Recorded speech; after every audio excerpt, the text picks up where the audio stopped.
I'm just going to make sure I'm recording everything. How we start this, I would just say in the UK, but around the world how we start this is I sing, and then you have to remember the bit at the end, which is TERF. The word is TERF. So especially for my good friends who've come out today from the university, thanks all of you. Is it on? Let me just... the beautiful thing is what they do is they come out and they make us look sane, even if many of us are menopausal. So possibly not that sane. So, what a day this has been, what a rare mood I'm in, why it's almost like being a TERF. Okay, good afternoon, well done everyone for making it. I know that for some people it's a case of worrying about your employment if you're here. There'll be many people that aren't here that maybe don't know what's going on, do know what's going on, but feel really afraid of the social consequences of speaking the truth in 2023 in Australia. And it's not just here, it's textbook. The misogyny seems to have some sort of manual. And that will be in the UK, that's Scotland. They have it a lot worse, and they don't have good weather. So it's pretty bad there. Wales is pretty awful. Northern Ireland, Europe, anywhere where progression is supposed to have occurred over the last few decades. It's totally parasitically invaded women's rights. It's parasitically invaded LGBT rights. Every single, I believe your Stonewall, ours is Stonewall, yours is literally called a con, which I feel is desperately appropriate. But I'm going to say the things that we're not allowed to say in the UK, and I'm assuming you're not really allowed to say here, and if you do say it, you're actually a terrible person. So I'm going to say all of those things, because I don't know if you read the Daily Mail, but not only am I a terrible person, but I fraternize with really, really terrible people all the time. Just read my Wikipedia page if you need any more lies. So, the thing that we need to say and remind everyone, and the thing that other Australians might not know that you're not allowed to say, is that women don't have penises. Men don't have vaginas. Non-binary is absolute nonsense. And transitioning children is abuse. So, the nature of this Let Women Speak, the reason it started is because women were not able to actually speak in the modern public square. And the modern public square is Facebook, Twitter, all the social media platforms, Instagram. And I will just list for you, just in case you don't know if you're new to this, the things that I am not allowed to do. I'm not allowed to sign a petition on change.org. I'm completely banned from their platform. I'm not allowed to advertise an event or even a party on Eventbrite. I'm not allowed to take any money through Patreon, Teespring, the t-shirt manufacturer, they won't work with me. I'm not allowed to do anything through them. A company called Awesome Merchandise, the largest outdoor billboard company in the world, won't work with me, especially if I do something demonic like the dictionary definition of the word woman. T-shirt, my t-shirt sticker printer that's been working with me for 5 years will no longer print the sticker with the dictionary definition of the word woman. I mean, it's absolutely insane. And I know we've had Vistaprint, afternoon boys, we've had Vistaprint who wouldn't print the leaflets here today. And I'm sure throughout Australia, what's difficult, when I wanted to print t-shirts to get them made here, I had to go through so many manufacturers and printers in order to get one that would actually print the dictionary definition of the word woman. So, I think your problem, Australians, is that you're too nice, you're quite apathetic, you're easygoing. Why would anyone want to do really terrible, awful things?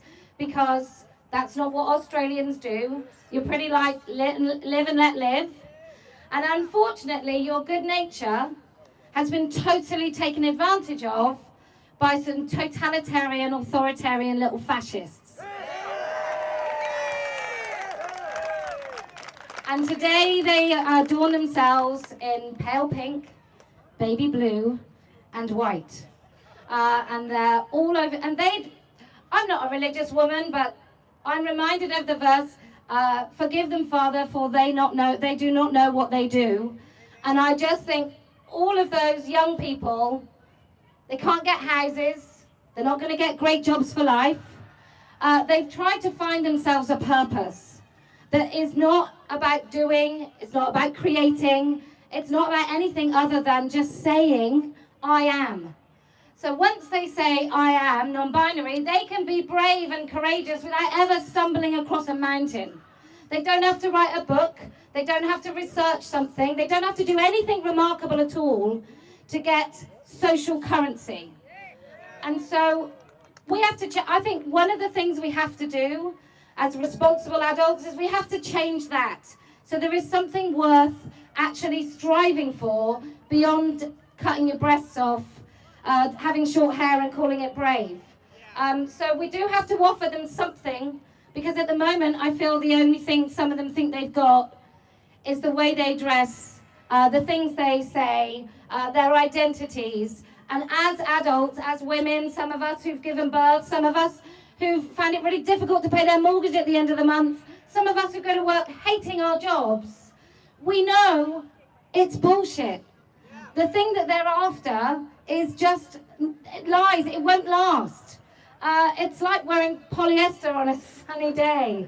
It seems like a great idea. And when I start perspiring like a sweaty thing, I will also regret. So anyway, I will identify as someone who doesn't sweat. And you all will have to go along with that. So if I look like a hot mess, you'll just have to pretend that I look about 25 and beautiful in linen.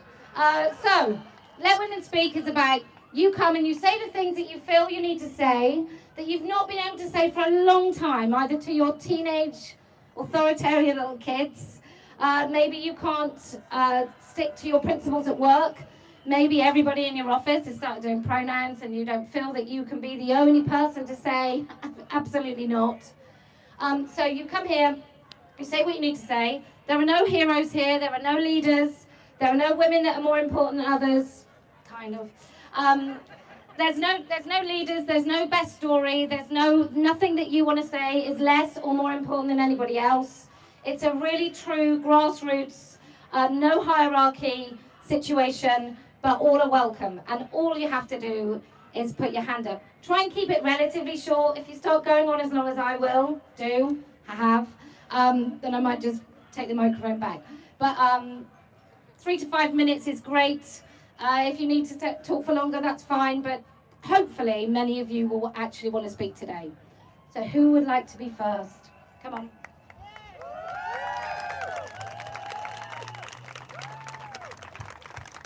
Thank you. I'd just like to acknowledge the Aboriginal land we stand on and acknowledge the elders past, present and emerging. Just give me 1 moment, sorry.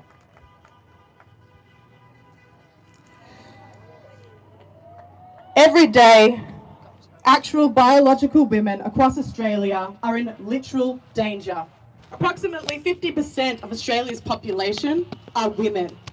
According to a recent report from the Australian Bureau of Statistics, 1 in 3 women in Australia has experienced violence since the age of 15.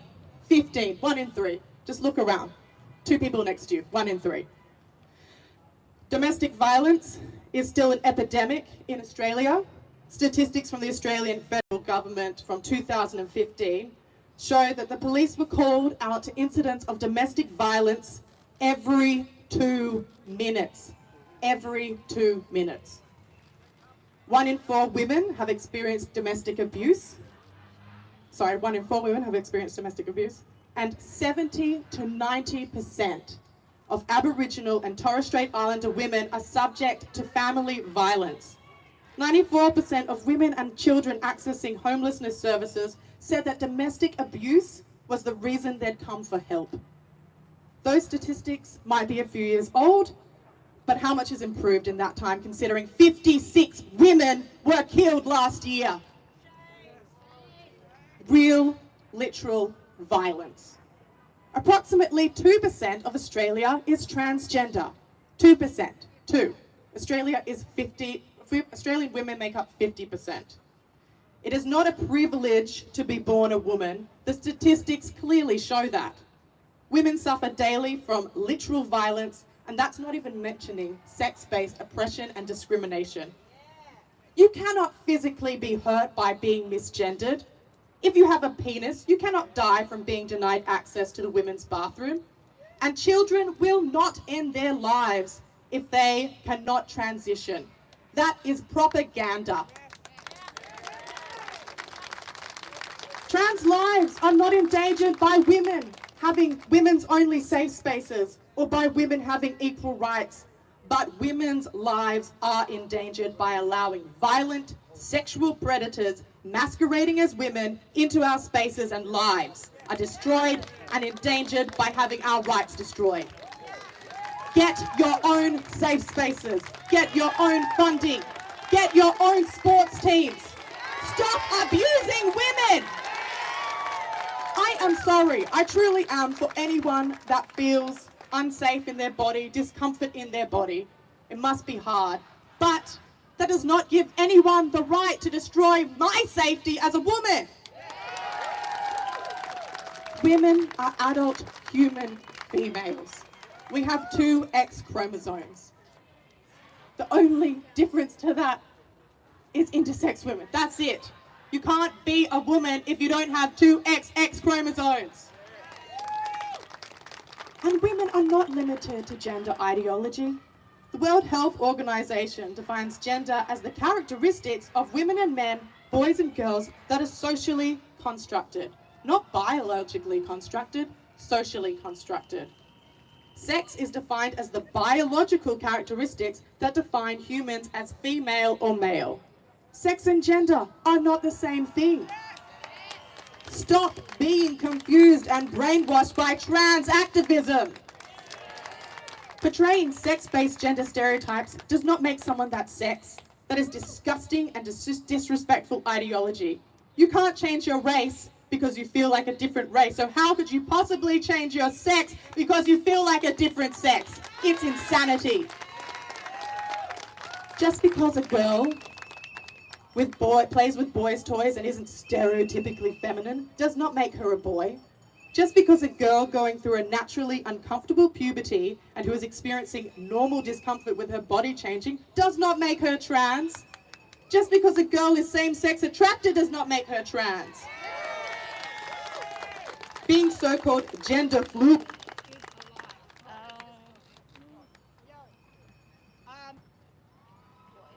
Just because you think you feel the sex-based gender stereotypes of opposite sex does not make you that sex.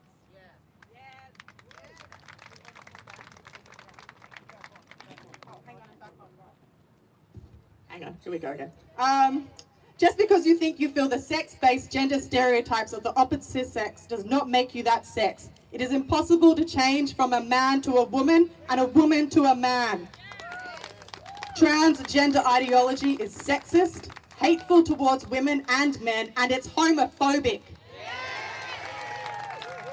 Womanhood is not the embodiment of stereotypes, and womanhood is not hormone levels. Women women just want to be safe and have rights.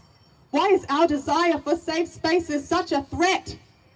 I believe it's because the transgender agenda hates women. Deep-seated hatred that ignores the facts, the statistics, and the truth. Hatred that denies that biological women are at risk of real, actual violence and danger daily. Hatred that reduces women to stereotypes. Hatred that threatens women's lives with literal violence. Hatred that commits real acts of violence against women. All these people saying that they're women when they have a dick between their legs. You don't want to be a woman because then you'd have to sit down, shut up, and learn how to be tolerant in a world not catered for women but for men. Women don't want to hurt trans men or women, but the trans community seem hell-bent on denying and destroying women's safety. Womanhood is not a fetish. Womanhood is not a costume. Womanhood is not a feeling. Women are born, not worn. Adult human females.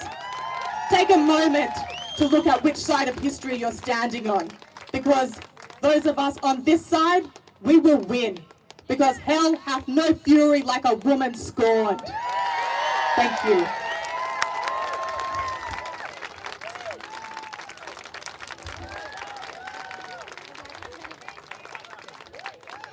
What a great start. I just very quickly before we get on to the next one, I just want to say to young women over there, literally caping for budding AGPs, like literally with the pornification of our society is breeding AGPs like rabbits. It's really frightening, and I just want to say to those girls, when you subject yourself to a frightening, terrifying situation, and you lie to yourself and you say you're not afraid, you really do set yourself up for a lifetime of putting up with stuff that harms you. So I just want all those teachers at universities, in fact every teacher, if you're not standing up for children by now, what the hell are you doing? But all those people, look at those young women over there. They're either turning their own hatred and fear upon themselves, or they're subjecting themselves to really terrifying situations where they feel afraid, but they can no longer recognize that fear and think they just must be kind. And each and every time, the kindness is not for themselves. It's for the boy who is so vulnerable that he has to wear a skirt outside of his bedroom. There is something really weird when we're told that men who dress as women are really vulnerable. No, mate. If you were vulnerable, you just wouldn't wear ridiculous costumes outside of your house. If I feel vulnerable, I don't leave the house dressed as a chicken. So it just seems, we have to change this narrative. Every time someone says they're a vulnerable minority, they just aren't. It's just a lie. These men feel vulnerable because it's the first time they've ever heard the word no. And they feel so, as little girls, we get told no all the time. No, don't climb that tree. No, don't wear that dress. No, don't look like this. No, don't look like that. Don't be too loud. Don't be too quiet. Be confident. Don't be too confident. Whereas lots of these men, they've got to the ripe old age of 50, 60 years old, mediocre men that walk about their lives as if they are something special. And I just think you have to do these things where you just speak the truth. So next time someone says, vulnerable minority, don't be persuaded to go, well, you know, I do believe in trans lives. Because what you're actually saying when you say that is, I do think men should go in girls' spaces. I do think men should be in girls' sports. I do think that every single tiny little bit of this world that women have carved for ourselves, we should welcome these men in, because that's what trans lives is. And that girls are being used, anybody non-binary girls, or call themselves non-binary, or girls who call themselves trans, they are simply a human shield for the fetishists that are just waiting for them to be the poster children so that they can get away with invading our spaces. So, anyway, hi. Would you like to speak?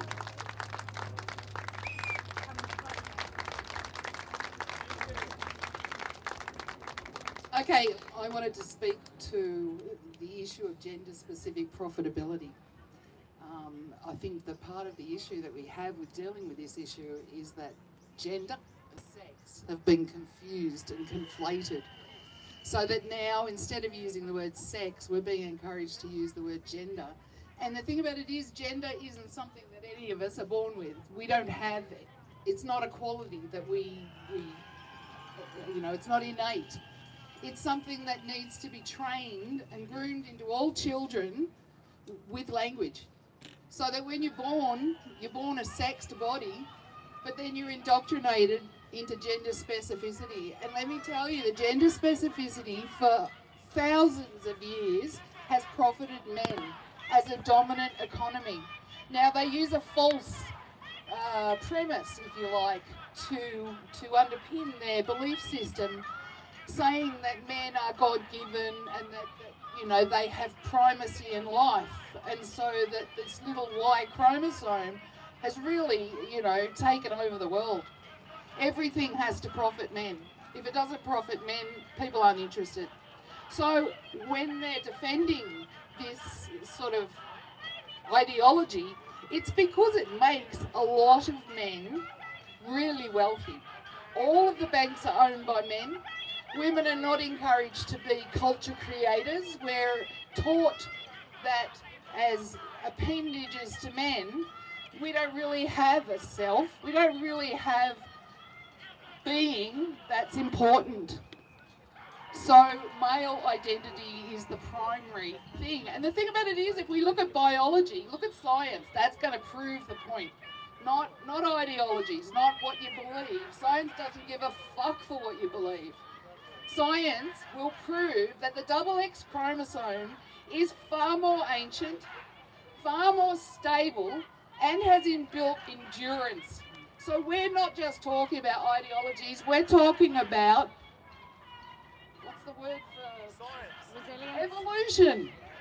None of us have the capacity to evolve as human beings, except that we're dependent on women's bodies. Now these guys can fake the kind of womanhood that they think is as relevant as us, but we know, because of evolution, we matter. The XX chromosome underpins everything that we are as human beings, and this male economy has to end. As soon as we have 50% of women occupying all available seats in government, they can't run a patriarchal ruse on us anymore. Religions can't get away with it, governments can't get away with it, men can't get away with it. Now, if you don't want to do this for yourself, that's fine, don't do it for yourself. But I come from having worked with children who were sexually abused, and as soon as I started to learn to weigh and measure the world, I realised how much corruption was involved.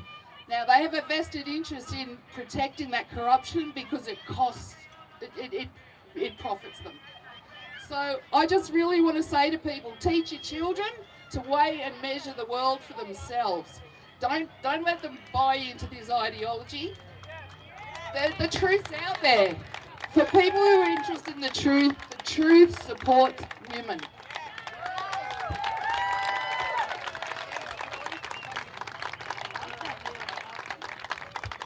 Okay, who's yes?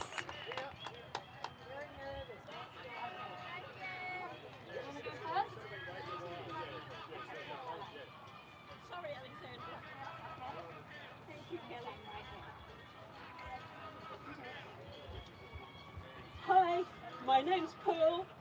I'm going to speak today about how I've been cancelled on social media for talking about my views on transgender ideology. I'm not here hoping to get sympathy for things that have been done to me personally. What I've experienced is happening right now, every day, to all people that have dissenting ideas, and the silencing is going to keep happening and get worse if we don't fight for our right to speak. In all my life, and as a person who has always had serious interest in following politics, this is the first time I have felt compelled to make a placard and join a political rally, and that is because women's rights are under threat. My question to you today is, why is a 64-year-old Australian grandmother being told what she can and can't say in public?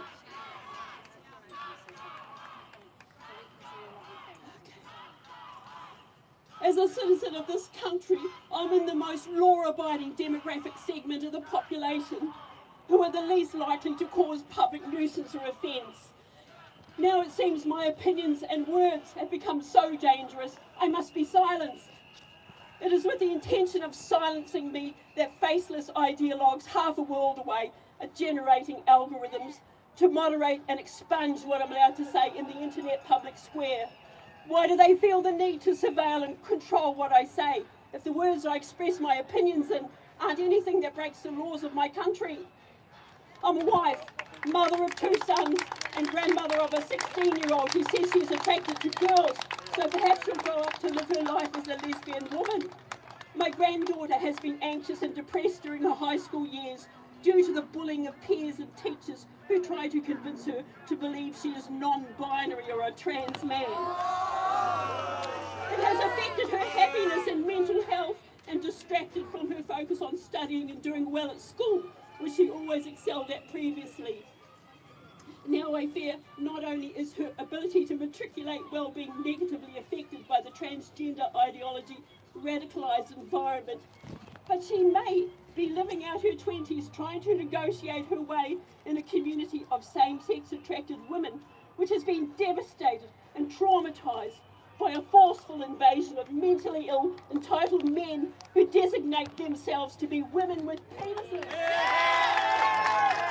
I am an artist and therefore part of a community of highly sensitive people with progressive values, people who are attuned to living creatively, people who frequently exist in imaginary worlds deliberately concocted. Nurturing this ability to deep dive into the unconscious and bring forth new ways of seeing to share with others has been a driving aspect of my life. But even in my personal devotion to bringing forth uncanny visions, I've been able to learn the difference between what is looking outward to the stars and what is looking inward into the heart of darkness to draw on nihilistic despair and paraphilias. I have been expelled from an international arts organisation due to, quote, incompatible values, unquote. Additionally, I was blocked from following the Instagram account of a magazine I had a paid subscription to because they objected to me telling a woman who described herself as non-binary, a woman who publicly discussed using chest grinders to flatten her breasts. I told her that I would not swap using the technical word bust used in sewing patterns to the term chest on the basis she said it was offensive and harming her. It's a very sinister ideology with authoritarian leanings when artists and women who sew are being censored and deplatformed for non-conformity. From her 2022 Wreath lecture, the writer Chimamanda Ngozi Adichie warns, this new social censure demands consensus will be willfully blind to its own tyranny. I think it portends the death of curiosity, the death of learning, and the death of creativity. I am banned from TikTok after a tranny reported me for hurting his feelings. He took offence when I told him my vagina is real and magnificent and that his imitation is disgusting and fake. It offends me that he appropriates the word vagina to describe his flayed and inverted penis. Men do not have vaginas, only magic to get them one because there is no cosmetic surgery that can create a thing that never existed. Men claiming they have a vagina is an affront to all women. We do not take pride in being called people with a front hole, as trans activists suggest we should. Women are women, and there are no subsets of women that are men.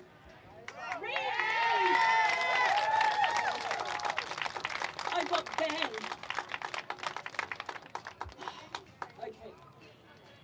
Men can find another word for describing a hole surgically engineered into their male perineum. I suggest perhaps mangina. I got banned on Twitter for saying men cannot turn into women. I have had 2 warnings on YouTube where I host a channel, meaning that a 3rd warning might result in my channel being deleted. The channel I host is about my art practice. It's not a political channel devoted to discussions about trans ideology, but simply because I have links to women's rights issues that has put me in violation of their community standards. On Instagram, I have had content relating to women's rights removed. I'm not permitted to start a business account because they say I have made too many comments that offend people who believe they have changed sex.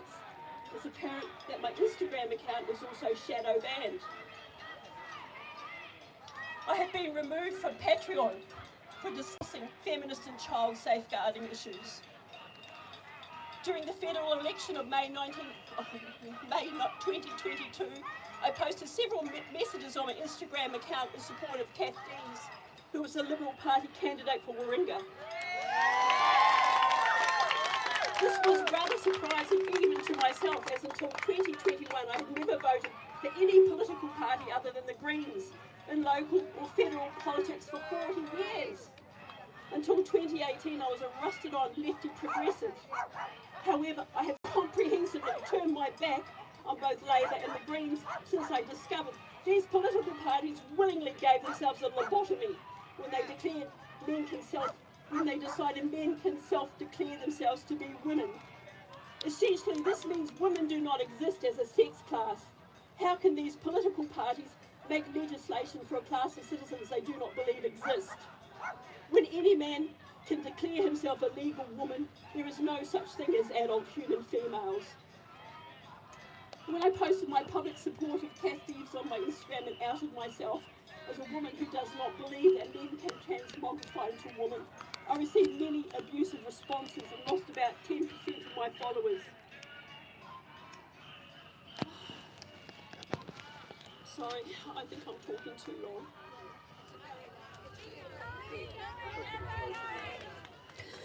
When I posted my support of Cath Deves on my Instagram, in the text of my support message, I urged people who wanted to find out more about transgender ideology to search out my Pinterest account and go through the links I had saved on a board called Gender Critical, where I had amassed nearly 500 links collected over 4 years. All of that material was perfectly illegitimate. There was nothing illegal or shonky. It comprised of links to newspaper articles, journals, podcasts, Substacks, YouTubes. Many of the links were to well-known and respectable academics and authors like Jordan Peterson, James Lindsay, Douglas Murray, Helen Joyce, Cara Dunsky, Helen Pluckrose, Abigail Shrier. All these people are published authors who've never had any of their books banned. A week after mentioning this collection of gender-critical material, my Pinterest board was removed. Pinterest said it was due to infringing community standards and claimed that the content represented hate speech. They warned if I did it again, even as saving links to a secret board, the consequence would be having my account shut down. How Orwellian is that? That this social media platform told me I can't collate materials that nobody else can see. Then in February, Pinterest advised me, do I have to stop? A little bit more. You don't have to stop. I have so much to say. I've experienced how cults work. As a young woman, I lived for many years in one of New Zealand's most notorious cult communities, Centrepoint community. Centrepoint ran on principles that came directly from the same postmodernist philosophers, sexologists and academics that are the foundation of what is now called queer theory. Queer theory teaches that transgressive behaviours are required to dissolve boundaries. Some of the boundaries they intend to break down are what defines heteronormative relationships in the conventional family. The way this worked at Centrepoint resulted in undermining the normal instincts of women to avoid behaviours that were harmful to them and their children. In real life, I saw how child safeguarding was dismantled bit by bit so that within a few years, the sexual exploitation of women and children had become normalised. Queer theory is a Trojan horse ideology pretending to be social justice.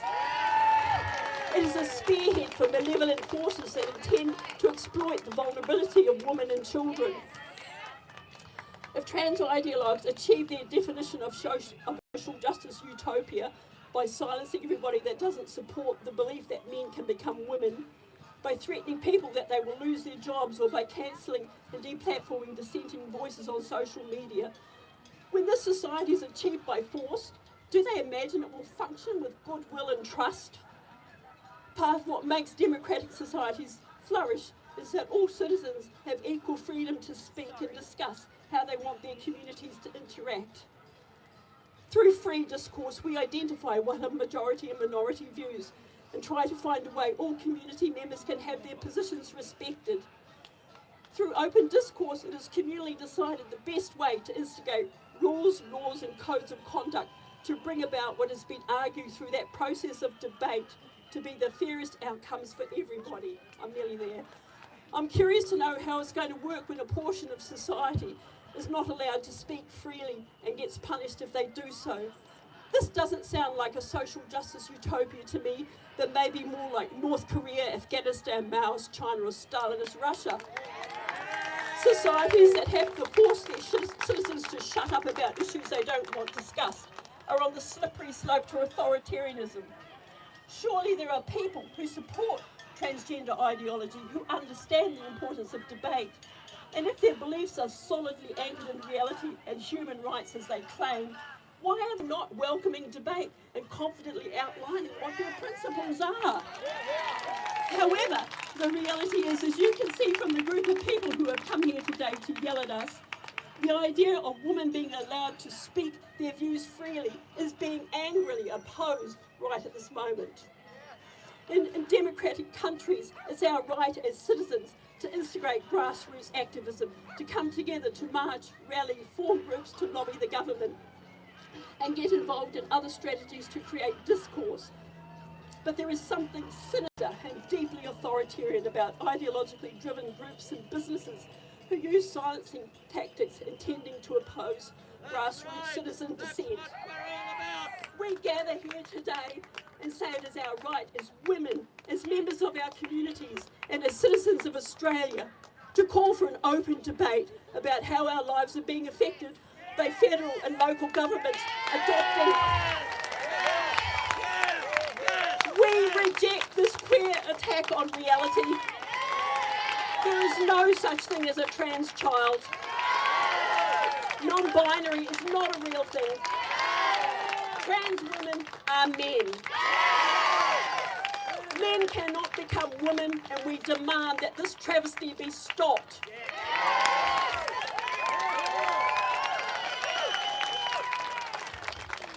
Amazing, thank you very much. You'll notice that it's girls. I don't know if how they think they identify, but the people on the... I wonder if we could all do this. I wonder if we could all turn and smile and wave. Hi, kids. Hi. Because we come in peace. Even if you feel you're at war, and that is because you've created one. But we will win. It's a little bit like Time Out. Eventually, the grown-ups come back in the room, and you lose. So, come.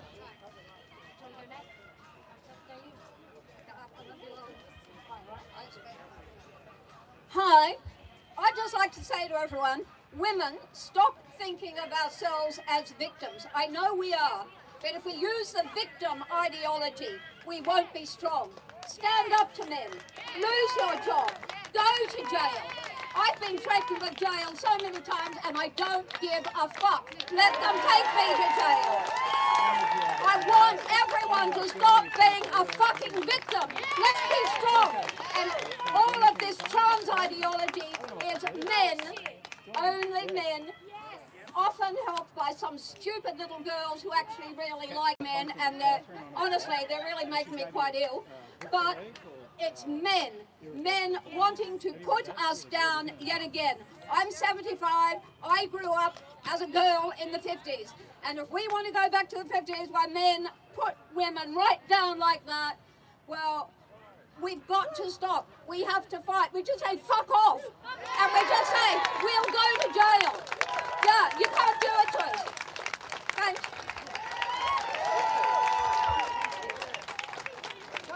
There's something, as an English woman, there's something quite beautiful about a 75-year-old Aussie woman saying, fuck off. Takes me back to my neighbour watching days. Although I don't think they ever said that, but I wish they did. Would you like to speak? My name is Lola, and this is a record of my dissent. Trans women are men. Trans men are women. Non-binary identities are a load of bollocks. Human beings cannot change sex. We're here this afternoon calling for the protection of women's rights and for the safeguarding of children. And we can tell you all the different ways our rights are being eroded or abolished. We can speak on this topic for hours without repeating ourselves. The other side over there is calling for trans rights, but they can't tell us which rights they don't have or which ones they fear losing. They can only scream thought-terminating cliches over and over again. They refuse to debate us because their whole argument is built on lies and deceit. All Australians have human rights, and on top of that, we have separate men's and women's rights. These sex-based rights are equal, but not carbon copies of each other. They are more like a mirror image, and they reflect the similarities and the differences between the two sexes. All trans people have the same sex-based rights as everyone else of their sex. This means that what they are demanding are not rights, but special privileges. They want a special group of men to be able to not just have men's rights, but to cross the boundary and have women's rights as well. But to have women's rights, you must be a woman, and a woman is an adult human female. No man can ever be a woman. The people over there, by demanding that we pretend that men can become women, are really calling for women's rights to be erased. Because how can there be women's rights if the category of woman also includes men? To you men over there laughing as women, if you feel in need of a special set of men's rights just for you, then you need to negotiate that with other men and make all the other men move over to create spaces and protections just for you special men. You can't just swan into women's spaces and destroy the rights we battled for centuries to win for ourselves. No man, regardless of how special he feels himself to be, has the right to encroach on the protective rights of women and girls. If you feel unsafe, build your own safe spaces. Women are not your shields to hide behind. We refuse to put ourselves in harm's way to validate your delusions. To you women over there, if you don't want the protection of single-sex toilets, change rooms, rape crisis centres and prisons, then don't use them. But don't you dare steal them from women who do want them and need them. You have no right to strip us of the protections that keep us safe and give us dignity. To anyone passing by who has no idea what's going on here today, those men over there want to share women-only toilets and intimate spaces with your wife, your mother and your daughters. They are here today to show you just how dangerous it will be to let them anywhere near female-only spaces. They prove our point for us every damn time. To the politicians who are pushing the trans agenda at the cost of women's rights, women the world over are waking up to the danger that trans ideology poses to women and children, and we are fully aware of your betrayal. We see you, and we won't forget your names. Women are 51% of voters, and we are angry. Ignore us at your peril.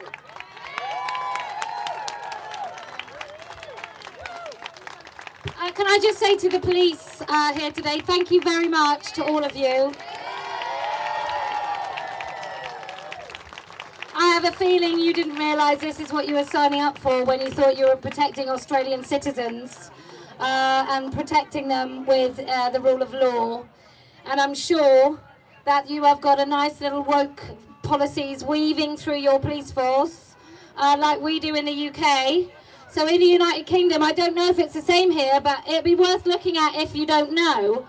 If a police officer calls himself a woman, even if he's still got his penis, which 95% of all men that call themselves women have penises, if he still has his penis, calls himself a woman, and a woman gets arrested, he is allowed to intimately search her in custody. And it's the same as if he's a border force. So we have AGPs in our border force, and what they do is they put little bits of metal in their pockets so their female colleagues have to pat them down when they arrive at work. This is a global phenomenon. It's the same the world over. These AGPs, it's a textbook fetish. And what you'll find in households where these men exist, where their wives had no flipping idea, is maybe they're triggered by their wife getting pregnant and all of a sudden they too are women. Or maybe their daughters are going through puberty and that seems the right time for their little AGP fetish to rise to the surface and ask their daughters about the shared experience of new breasts. Or ask their daughters about sharing tampons and Tampax and what it feels like to have periods. So this is what's happening. These are called trans widows and trans orphans, where children just get abandoned by cognitive dissonance with their fathers, who they love very much, but their fathers are abusive. There is a lot of coercive control, and it is a pattern of domestic abuse like any other domestic abuse.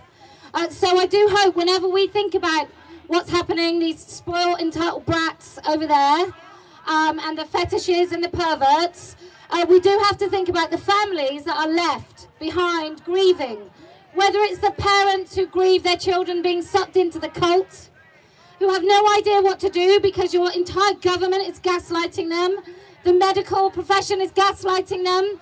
You have like heroes of medics over here who make, even I've seen it, there's a television program where she's treated as some sort of hero. I did a little bit of a thing about it, and she's sort of talking about a graph of success, and it just looks like a graph of money, because she's making a fortune from transitioning children and getting medical patients for life. And I wouldn't be surprised if in about 20 years, when everybody pretends that they never went along with it in the first place, you find a lot of money hidden and woven through this. Anyway, I keep talking too much. Would you like to speak? Just want to say thank you to Kellie-Jay for coming all the way to Sydney. My name is Monique. I'm 30 years old and I am a woman, in case you couldn't tell. I am a daughter. I'm a Christian. I follow Jesus. I have the privilege of being a pastor in Western Sydney, where I work with vulnerable women and where I work with many recent immigrants. Many women come to this event because they feel silenced. I do not.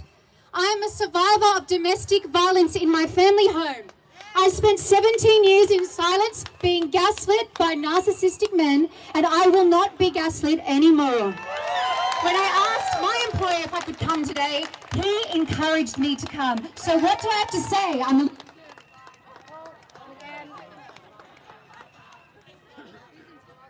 Thank God for men.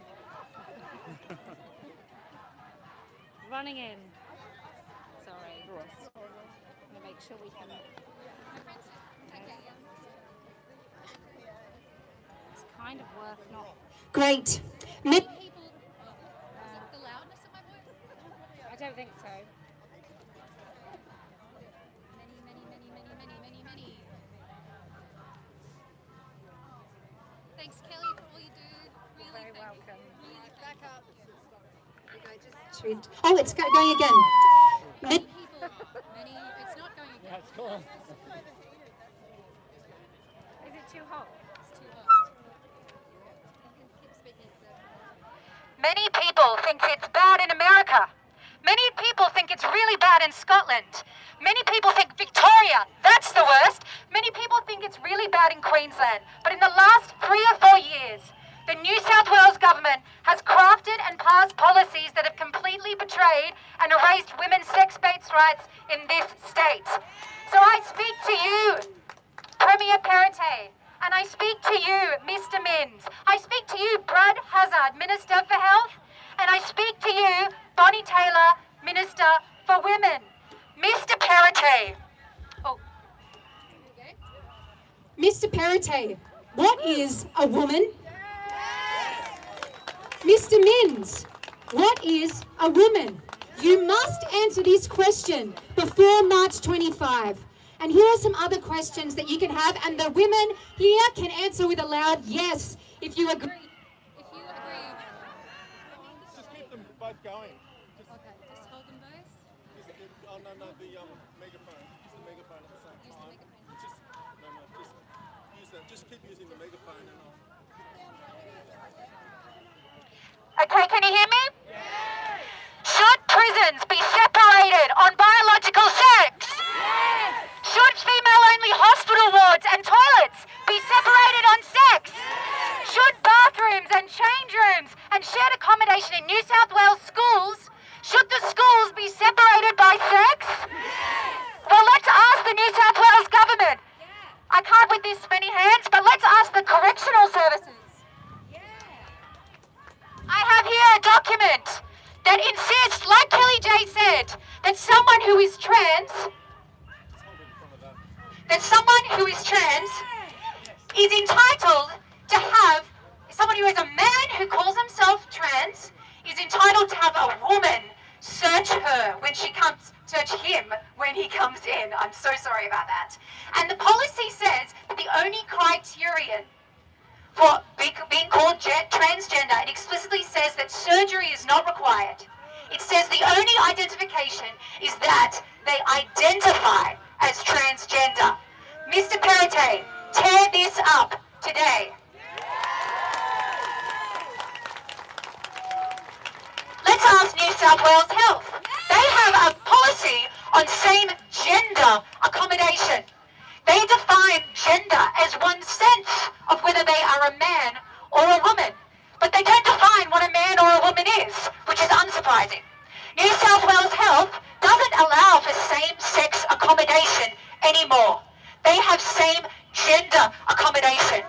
I have a history of Alzheimer's in my family, and that means that my mum, if she was in a single-gender ward, may have to lie next to a man, not necessarily a predatory man, but a man who has mental health issues, who masturbates all night, and I will not stand for that.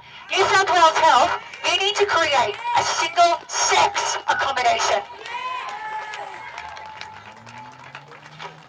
You can blow away because it doesn't matter. Let's ask the New South Wales Department of Education. Assessment of risk must be posed when allowing anyone who identifies with the gender they undertake to go into women's toilets.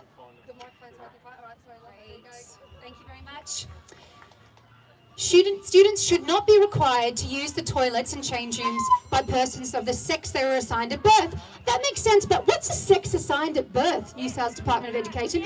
Is sex assigned at birth or is gender assigned at birth? I'm really confused, because if sex is assigned at birth, how can you change sex? I just don't understand that. Sex is biological. If this says if other students indicate discomfort with sharing single-sex facilities like toilets or change rooms with a student who identifies as transgender, this should be addressed through the school learning and support team. Of course, young girls are going to feel discomfort. The solution for that is keeping sex-based toilets and allowing those who may suffer with confusion about their gender to use different toilets. Finally, I just want to point out that this is a load of nonsense. It's the latest, commissioned in 2022, the LGBTQ+ health strategy. Brad Hazard, this is a disgrace. It comes not from health, it comes straight from the humanities department of that university there. I've studied intersectionality, I've engaged with it academically. It's a load of nonsense. This allows for gender-affirming care in our state. It's a shame. It's an absolute shame. Dominic Perrottet, Mr. Minns, you have responsibility to care for the most vulnerable in this state. You have a responsibility to care for vulnerable women and girls in this state. And you have a responsibility to care for those young people who have mental health issues or who suffer with gender dysphoria. This does not love them. I'm a Christian. Jesus said to love your neighbor as yourself. You would not give yourself hormones that would ruin your fertility. You would not give yourself puberty blockers. Why would you give the most vulnerable who You say are the most who you say are the most vulnerable. I'm almost done.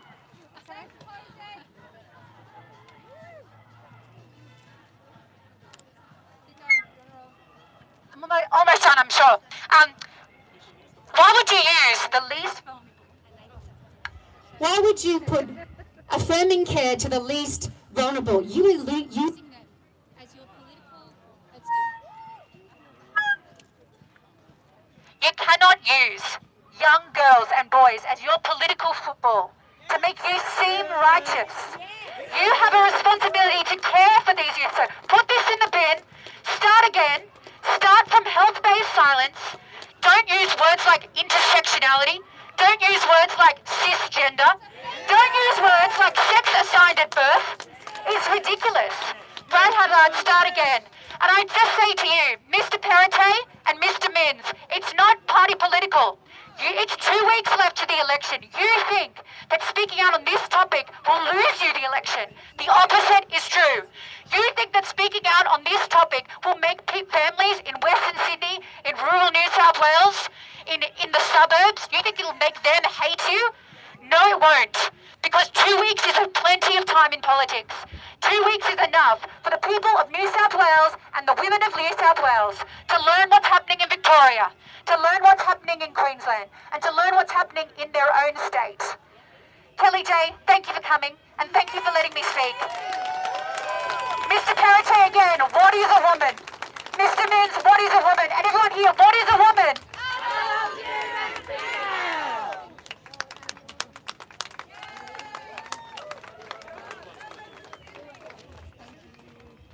Hello. Okay, so obviously the microphones, I think what's happening is keeps overheating, so just bear with. But would you like to speak?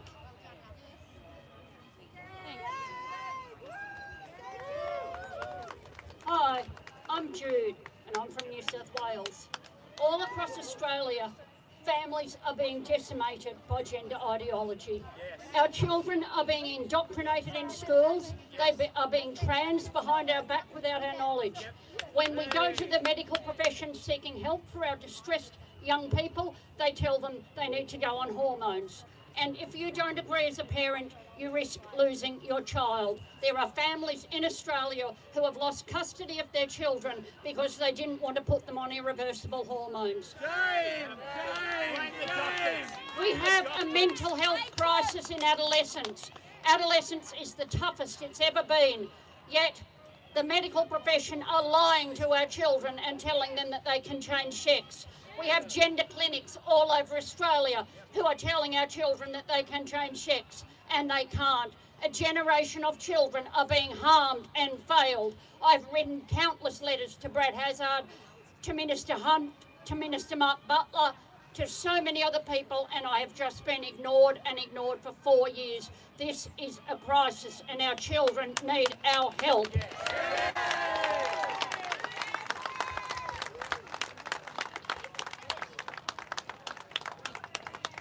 That was concise. Yes?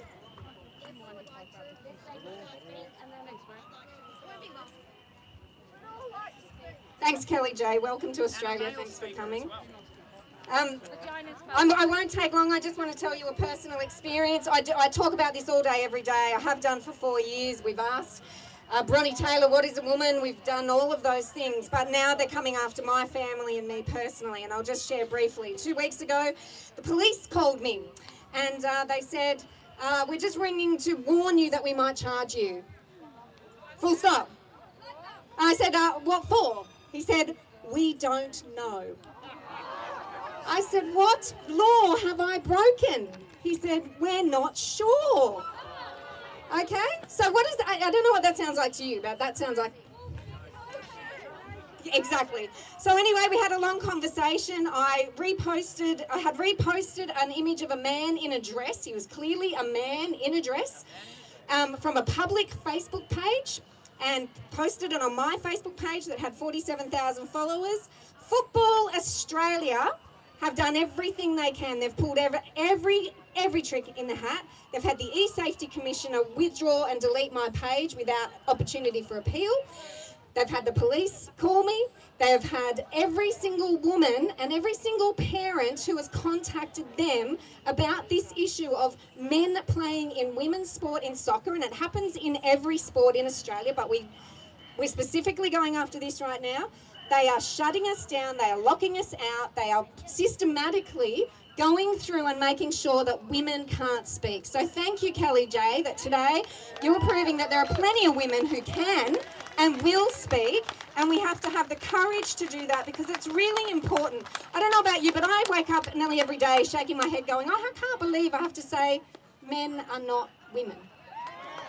I can't believe that I had to tell my friends I was going to an event today where there were going to be people saying women aren't allowed to speak and you're not allowed to say men are not women. Like it's insane, and we have to call it out for the insanity it is. They are asking us to accept a lie. I will not accept a lie, and this is the hill I will die on, and I'm so encouraged to see that you will do the same thing. So thank you.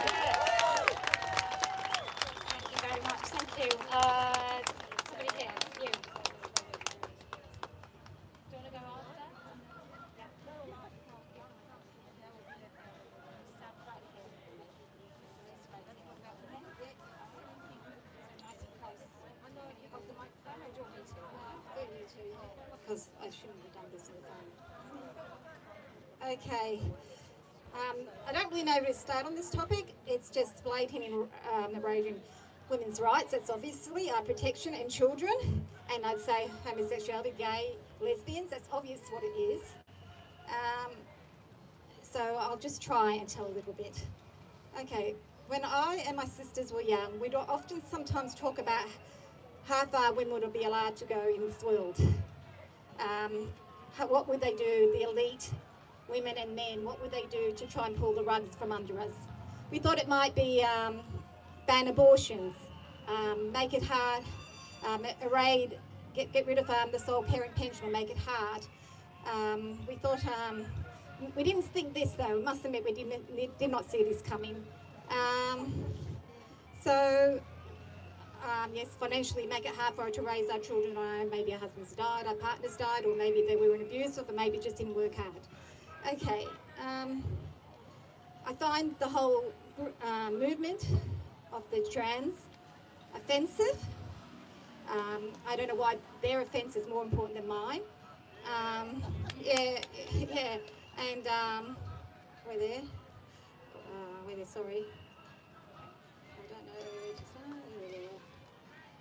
I believe, I actually believe this is a movement of men that don't like women. Yes. And gays, and I really do believe that.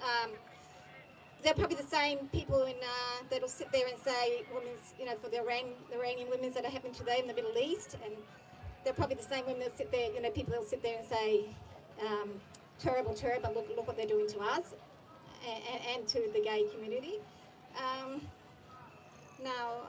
Sorry, because I'm not really... I just find it offensive because women go through a lot, something that men will never experience. We give birth to children. Sometimes we give birth to dead babies. Sometimes we miscarry. Sometimes we give birth to sick babies. Sometimes everything's going fine until birth and something goes wrong and the baby dies. Yeah, it's disability. It just, to turn us into a joke, to turn us, how disgusting, how filthy. That's how I feel. The rage, I'm actually having trouble with the rage in me. To think that we are still fighting this, it makes me feel that we as women are worth nothing. That's what it makes me feel. I've gone down to my local little community, my counsellors, asked them what a woman is. Too gutless, sit there and pretend, and they expect my vote. To call us uterus holders, chest feeders, I'm sorry, they need a good smack in the mouth. They need a good smack in the head. That's how I feel. It just angers me. It just angers me what they're doing. It's nothing to do with the, I don't really know what to call the rainbow community. They don't care about the rainbow community. It's men making money.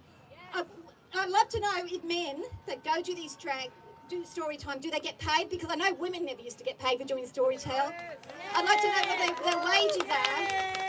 Yeah, so I'm just fed up with it, and I'm fed up with the bullshit of the government. And my dad used to say, hang a politician a day until they get it right, and they get it right really quick. And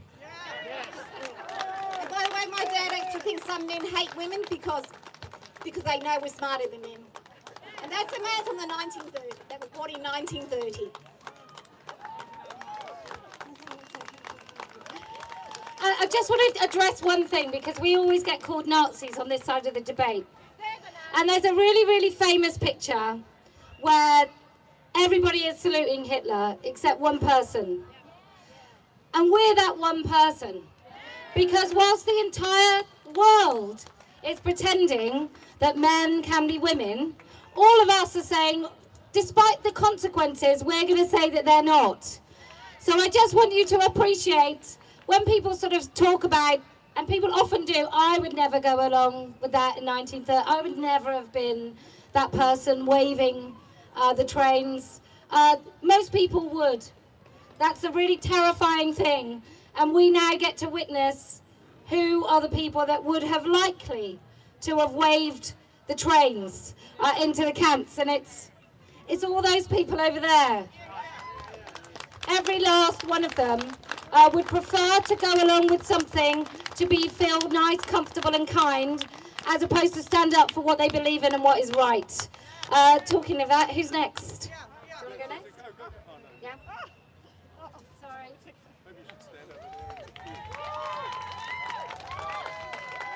Thank you everyone for coming here today. My name is Catherine Deeves. I am a mother, I am a woman, and I am the mother of daughters. And last year, our detractors over there tried to make an example of what a woman does when she won't be obedient. Now, we will not be silenced. We will stand our ground. I am still here fighting the fight. Now, all of us here today, we can see the dystopian ideology that is capturing our society. It has infiltrated our youth, Exhibit A. It has infiltrated our academia, our institutions, our organisations, our legislature, even our judiciary. And we can see what it is doing. It is coming after women and girls. It is denying us our language, our sex-based rights, our sports, our male-free spaces. It is denying us the opportunity to name ourselves in law and in policy. And right now there is a case afoot, Giggle versus Tickle, that is critical. We must get behind it. We must remove the made-up concept of gender identity from our federal law. Now, not only is this coming for women and children, it is coming for gays and lesbians.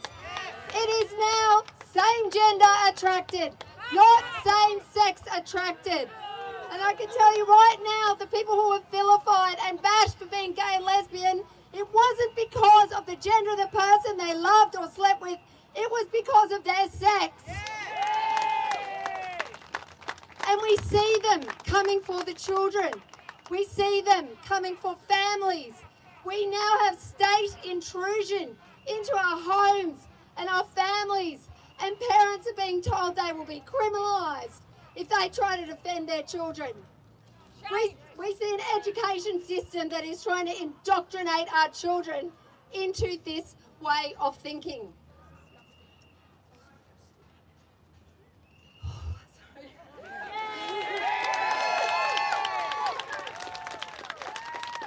So we all have to stand up and fight against this in whatever way that we can.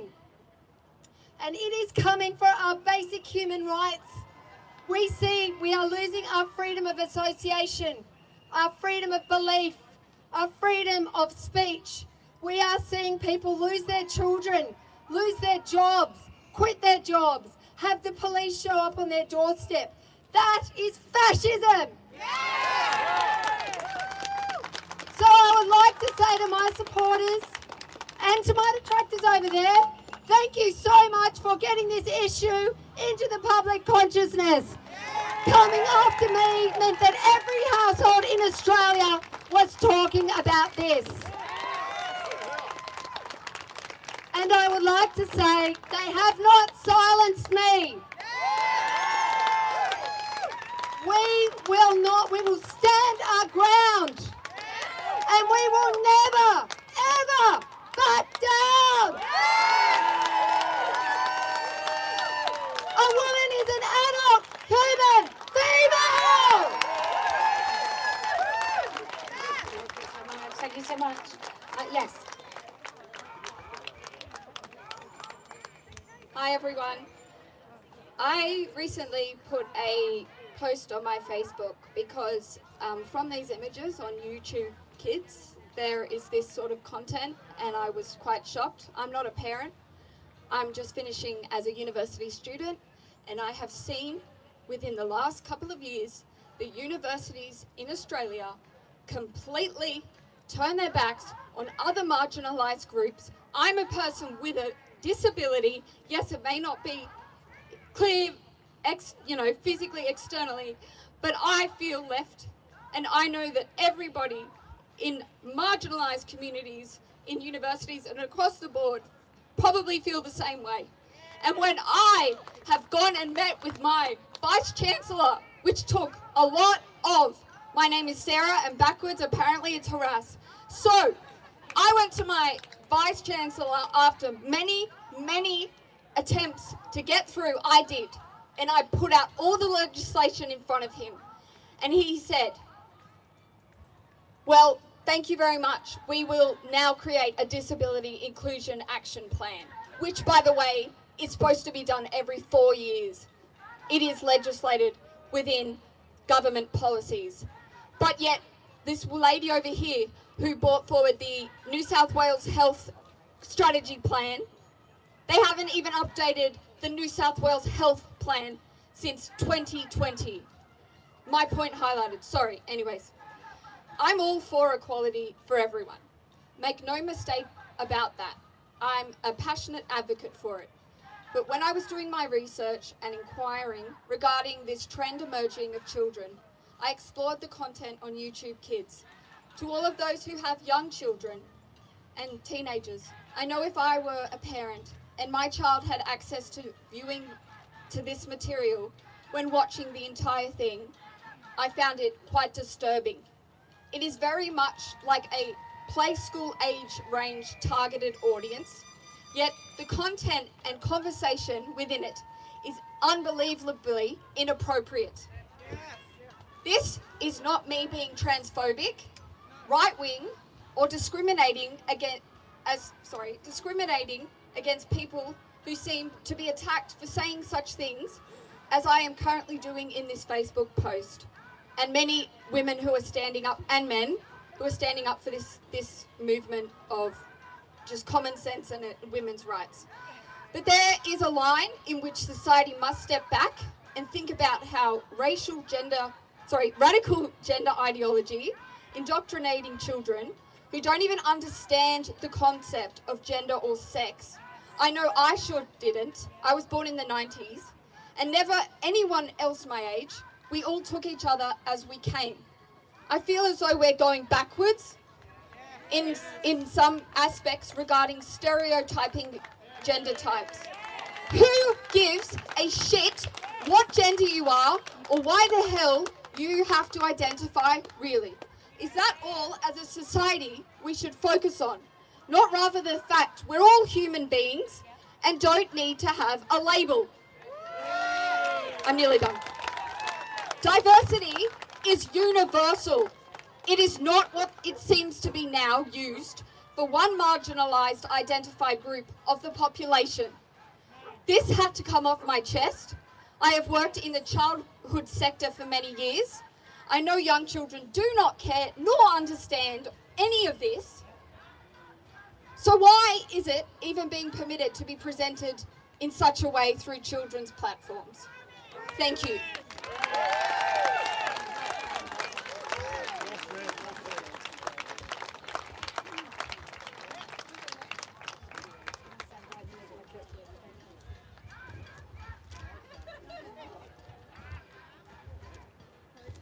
I'd like to quickly thank Kellie-Jay and all the women here today and all the women around the world who have put their lives and careers on the line to fight for women and fight for the truth.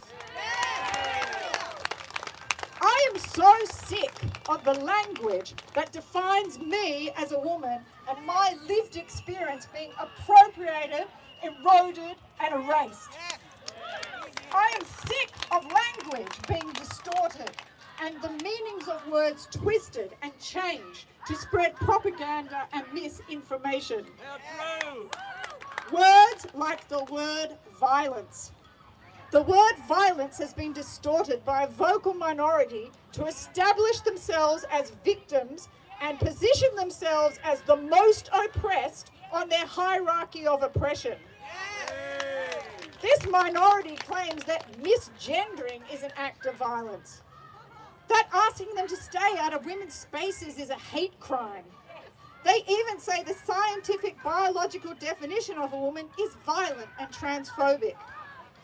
They position themselves as victims so that governments, institutions, and the general public will take pity on them and therefore allow them into women's private spaces, access to women's funding, scholarships, accolades, sporting prizes, work opportunities, gynecologists, female change rooms, lesbian-only gatherings, rape crisis centres, and even women's prisons.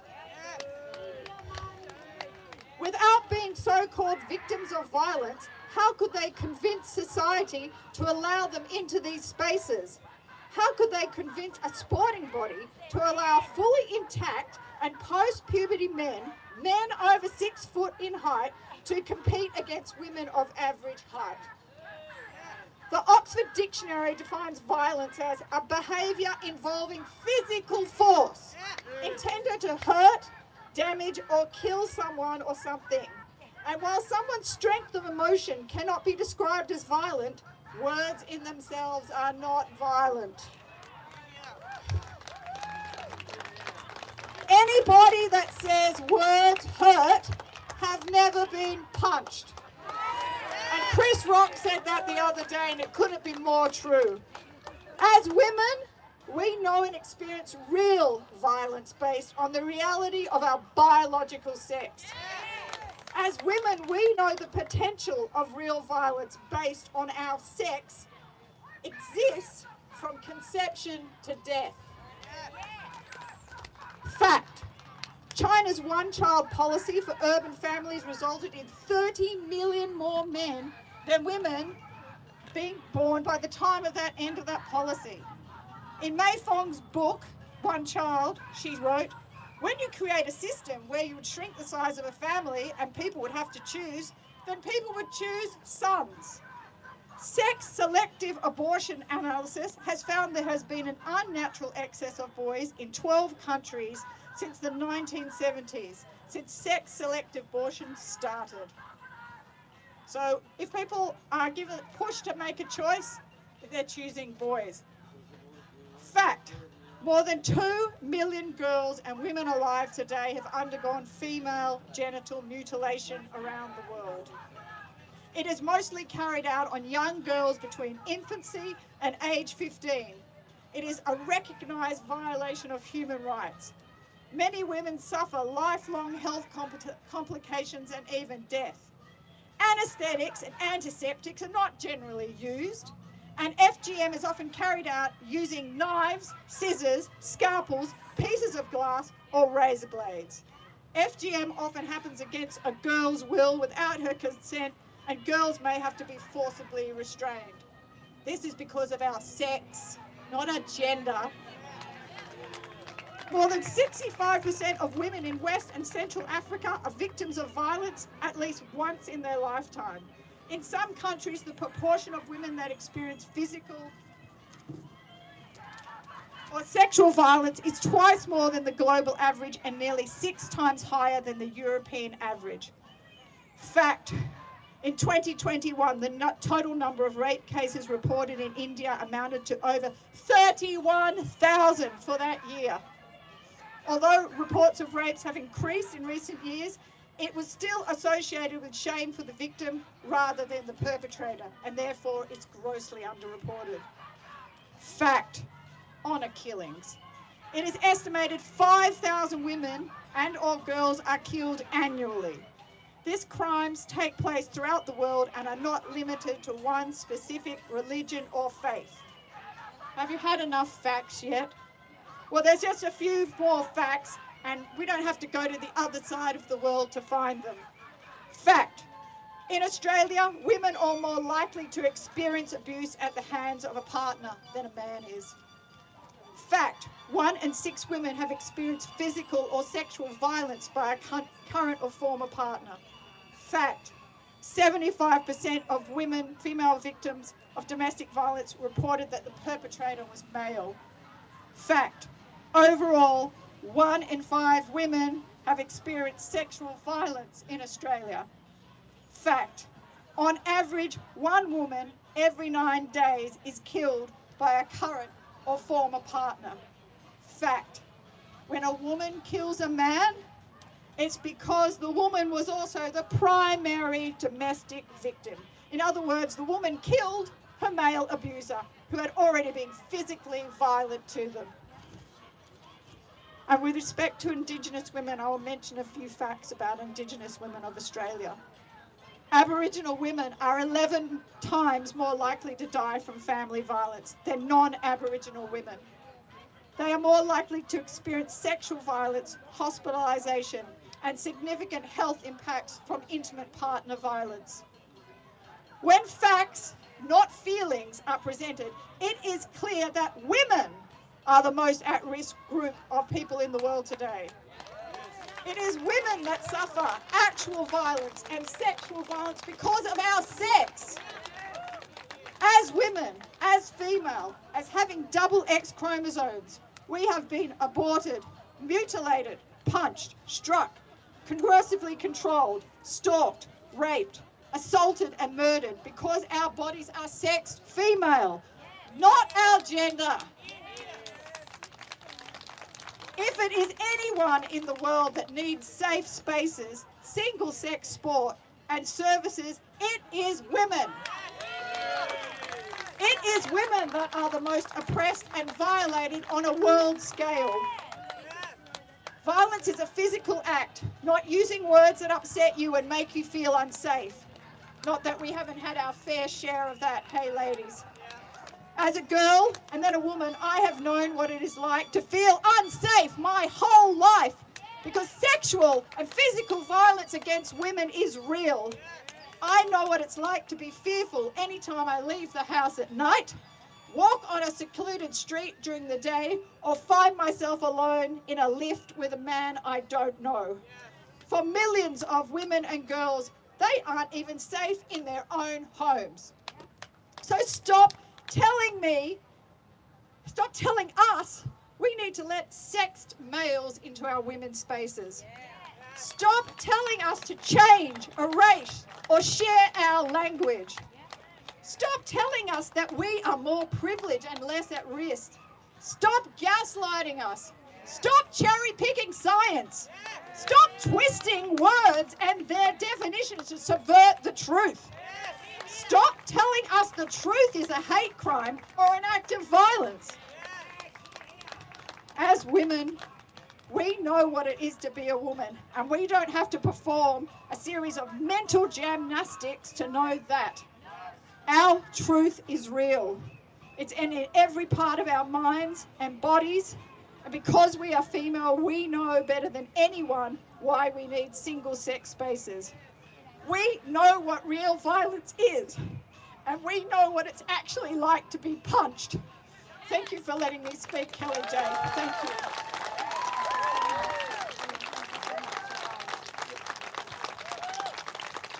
Can I just say, you lovely Australian women and a few men, the global constituency of women that we are building, that these awful people have gifted to us, which is, I think some of us got complacent about the solidarity between women, and it's hard, I'm not going to lie.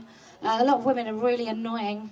But the global community and the constituency of women that we're building, there's 900 of them watching right now all over the world, and watching you lovely women in Sydney, because they recognise we may have different accents and different insects, and you really do have very different dangerous things that can kill you here a lot. And I'm not talking about men.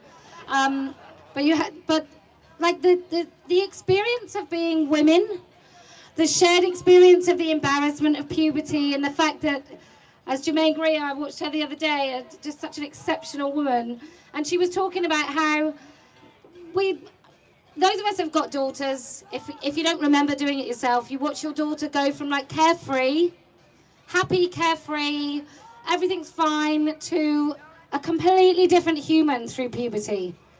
And I don't just think it's a cultural thing. I don't think it's a societal thing necessarily. I don't think it's because men are so terrifyingly awful.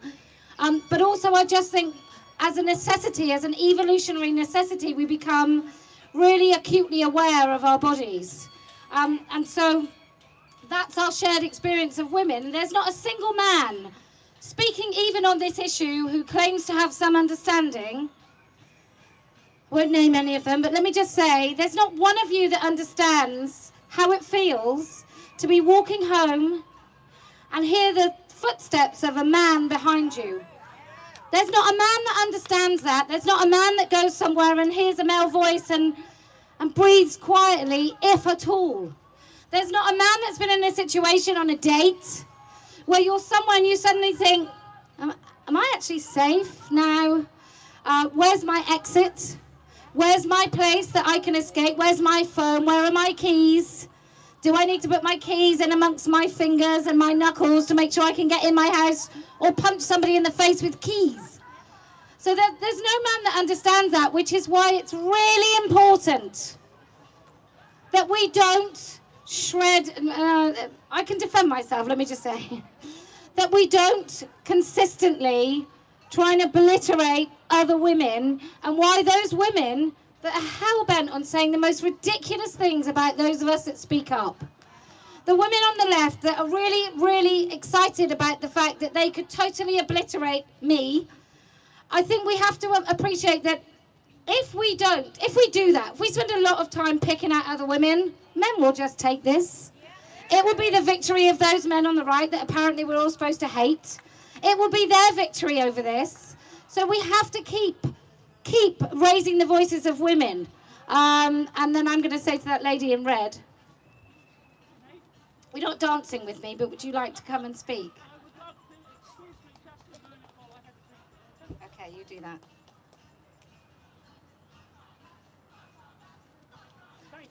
They're not giving speeches, they're just shouting slogans. It's really interesting that they've not come to talk about anything other than just try and stop women talking, which very successful so far. Thank you so much, Kellie-Jay. Yes? Now, that's okay for sound, is it? Yep. Right. Ladies and gentlemen, men and women, mums and dads, aunties and uncles, you get the general drift, I hope. Once upon a time, there was a gay rights civil movement, which had as its legitimate aim the elimination of persecution and discrimination against gay people. These were things like the legal recognition of our relationships, protection against arbitrary sacking and the refusal of employment, and treating violence against us as a serious crime, and similar matters. That movement has enjoyed much success that I have seen in my lifetime. So far, so good, and so far, so legitimate.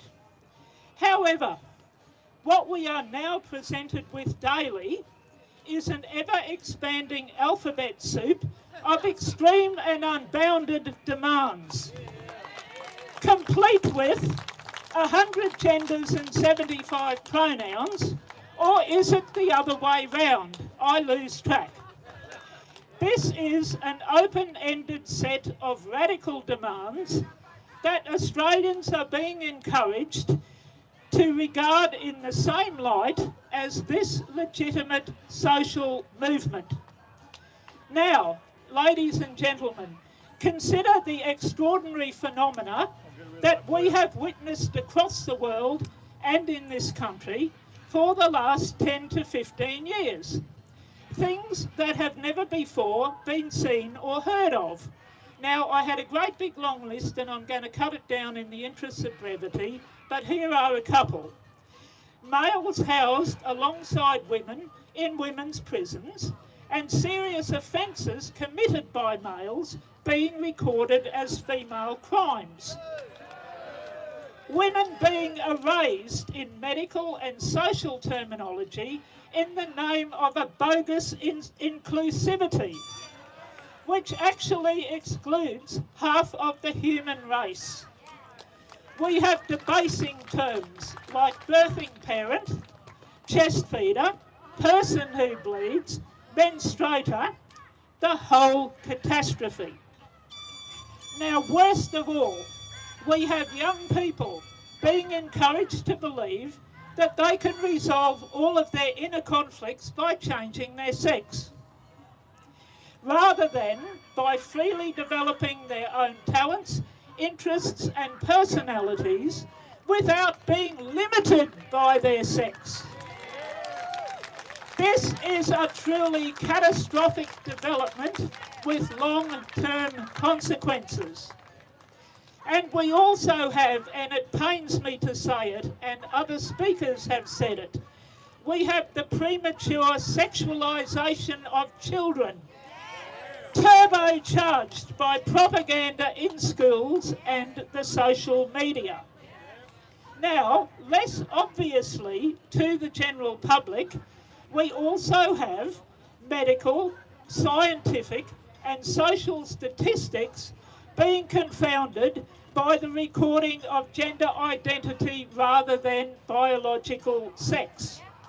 Another truly catastrophic development with long-term consequences.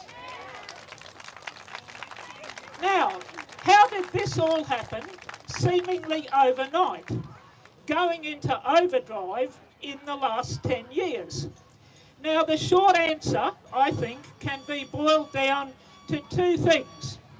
Firstly, staggering sums of money are being spent by both government and corporations to buy influence. Now, this is the complete opposite of a legitimate grassroots social movement. It is the complete opposite, ladies and gentlemen. It has nothing whatsoever to do with it. And we also have that same influence being peddled by captured public bodies. Now, dear Auntie ABC, our public broadcaster, I'm looking at you. Now, the second thing, I think, is the blinding pace of uncontrolled technological change. But specifically, the advent of social media and the smartphone, which mainlines the aforementioned influence right into our hearts and souls and our families, and especially the hearts and souls of our young people, because they are digital natives and many of us here are not. So, at this point, I must emphasise very strongly, once again, we are not talking about the legitimate civil rights of same-sex attracted people, nor are we talking about any minority deserving of support. This is not about people subject to severe body dysphorias or those who have rare medical issues. Millions and millions and millions of dollars are not being spent to support those people. It is all about something else. And such people can be accommodated with circumscribed and reasonable accommodations without upending the rights of women and without compromising the safeguarding of children. So, that's what we're not talking about. What we really are talking about, and other speakers have alluded to this, we are talking about the open-ended elimination of the material reality of sex, to be replaced by the amorphous and indefinable category gender identity. This process is being legally driven by bills allowing unbridled gender self-ID and also by so-called conversion therapy bills which use gay rights as a cover to forbid conversion therapy in a manner that sweepingly and open-endedly includes gender identity as a protected characteristic. Now this, ladies and gentlemen, is the heart of the problem and the common thread linking all of the insane developments which myself and other speakers have itemised earlier. Now, ladies and gentlemen, I have a few requests here. First of all, ask your Member of Parliament one simple question. I don't care what side of politics you're on. ask your Member of Parliament this question. What is a woman? If you don't like the answer you get, and especially if the word identify features anywhere, remember that this incoherence is about to be written into law in New South Wales. Now, we don't have, so far as I know, any detail on the actual content of this law. But it is very probably going to be similar to extreme legislation that has already been passed in Victoria, so do go and have a look at that. Okay, that was one request. The second request, make it your business as a matter of the utmost urgency to scrutinise the omnibus bill proposed by Alex Greenwich and which is to go in front of the New South Wales Parliament. These areas of concern that I have noted, gender self-ID and so-called conversion therapy, look at how that bill is worded and the ramifications and the opportunities that will be opened if that legislation goes through in the way that I suspect that it will. Now, the third thing I would ask you all to do is have a look at the excellent website called aconexposed.org. It's one word, aconexposed.org. That website will enable you to see just how much this private organisation, ACON, how much influence they have on public policy and corporate practice. Now, the fourth thing I would like you to do, parents, have a long, hard look at what your child or teenager is being taught in school. Parents, have a long, hard look at what your child or teenager is consuming online.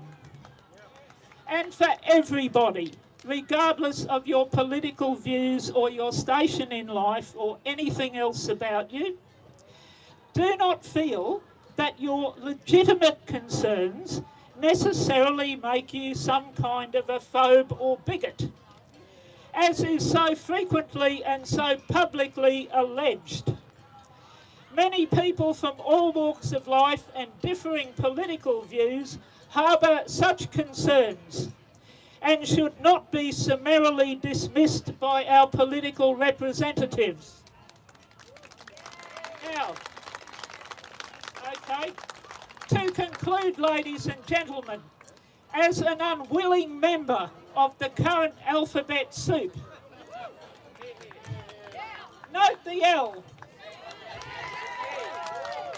Now, as a lesbian from a regional township, I thought in my youth that there simply couldn't possibly be another one in the whole of Australia. So I reckon I've earned my stripes to criticise what's being said and being done in the name of LGBT rights, courtesy of the ever-expanding alphabet soup. And I stand with what I believe to be the sane and sensible Australian majority. And I proclaim loudly, not in my name.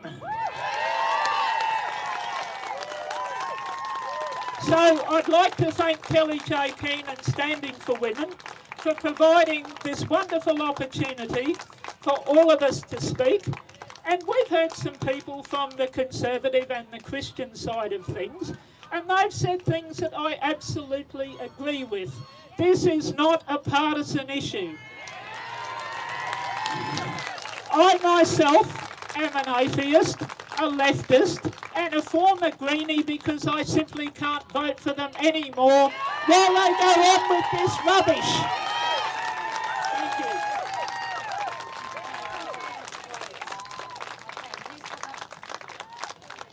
Let me just say, Okay, right. It's boiling. We've had quite a few quite long speeches. If we can keep them quite short. Who said move to the shade? I think that if we can keep them quite a little bit shorter, because we've already been at it for like an hour and a half. So I'm going to go lady in green. Yeah. And then a lady in blue, and then I'll do the next little round of people, because I won't remember more than two.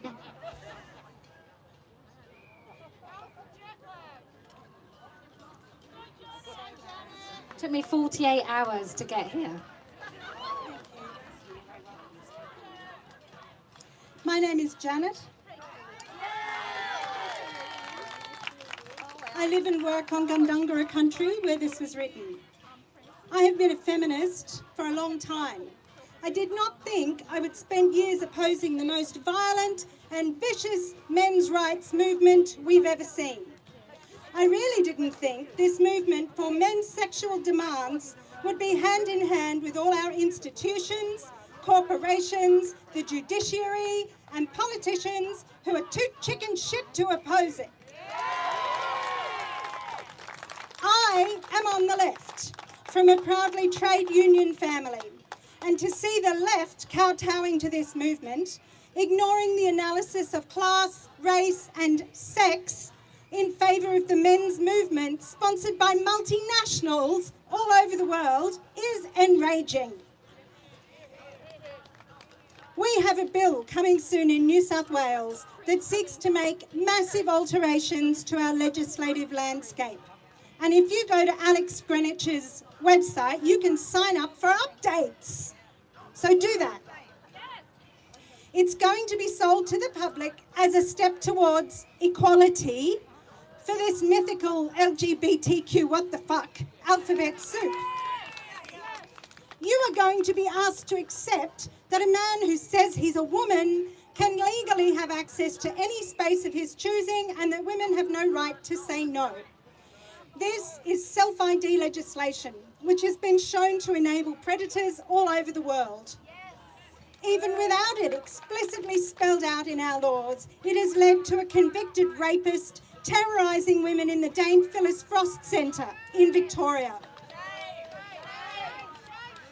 In New South Wales, we already tried this experiment in the 90s with the convicted double murderer Noel Crompton Hall, who changed his name to Madison while inside. He sued the government for keeping him isolated from other prisoners and was put in the women's division, where he raped his cellmate and sexually assaulted other women. He was also HIV positive at this time. He won his case against the government and used the proceeds to have himself castrated.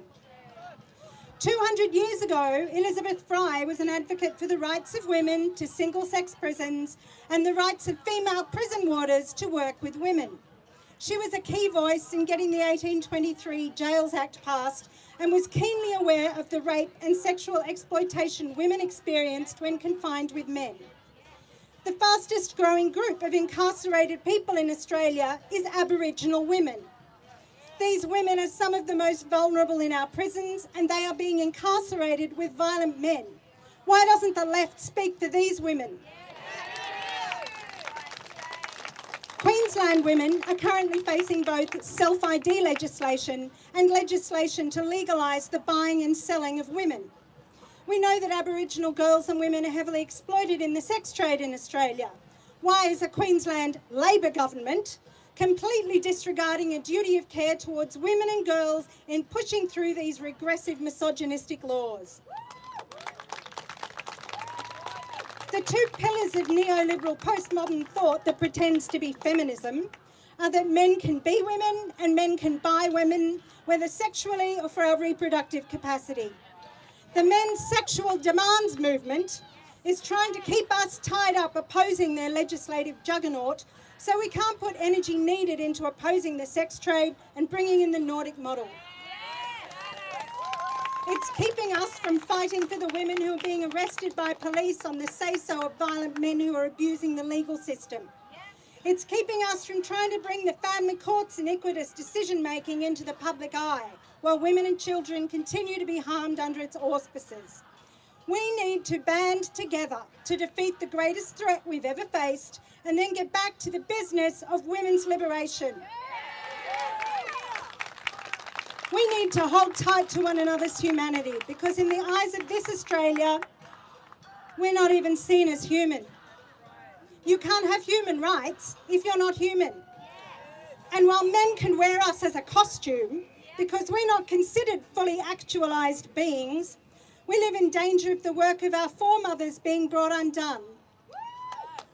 As Vida Goldstein said, protest, to be effective, must be followed by resolute action.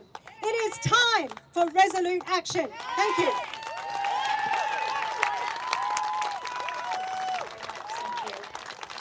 Yes.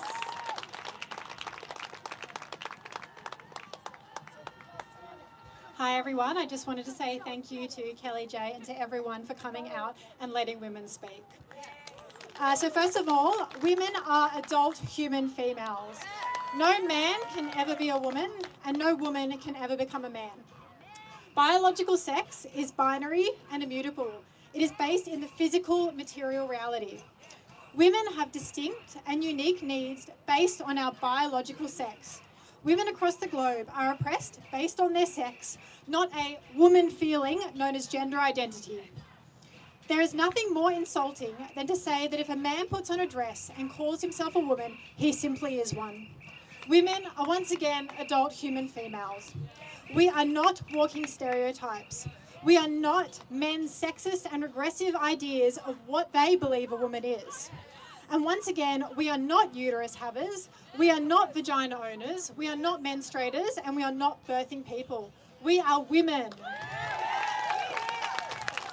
This regressive movement pushes the idea that if you're a young girl who prefers to play with trucks and climb trees, or a young boy that wants to wear a glittery swimsuit and have long hair, that you were born in the wrong body and that you are actually the opposite sex.